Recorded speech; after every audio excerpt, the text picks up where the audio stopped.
నమస్తే అండి. Welcome back to my channel. ఈరోజు మీరు ఇక్కడ చూస్తున్న చెంగాలమ్మ పరమేశ్వరి ఆలయం అండి. నెల్లూరు నుంచి వెళ్ళి 100 కిలోమీటర్ల దూరంలో ఉన్న సూళ్ళూరుపేటలో ఉందండి. చెన్నై నుంచి ట్రైన్లో కానీ బస్సులో కానీ వెళ్ళొచ్చు. తిరుపతి నుంచి కూడా బస్సులు ఉన్నాయండి. సువిశాల ప్రాంగణంలో ఆలయాన్ని నిర్మించారు. తూర్పు వైపున స్వాగత ద్వారం, రాజగోపురాన్ని నిర్మించారు.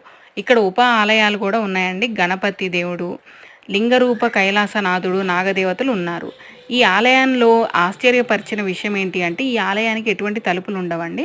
చాలా సంవత్సరాల కిందట ఒక దొంగ ఆలయంలోకి ప్రవేశించి భంగపడ్డాడంట. అప్పుడు తలుపులు చేయించారట. కానీ అమ్మవారు కలలో కనిపించి నాకు భక్తుల మధ్య ఎటువంటి అడ్డు కూడా ఉండకూడదని చెప్పిందంట. అప్పుడు ఆలయ ప్రాంగణంలోనే ఒక చోట ఉంచారట. ఎండిపోయి చెక్కబడిన కలప నుండి ఆశ్చర్యకరమైన మొక్క మొలిచి పెద్ద వృక్షంగా ఎదిగిందంటండి. ఇది చెంగాలమ్మ అమ్మవారు ఆ వృక్ష మూలాలలో సాక్షాత్కరించడం ఒక విశేషంగా చెబుతుంటారు. ప్లీజ్ సబ్స్క్రైబ్ చేసుకోండి.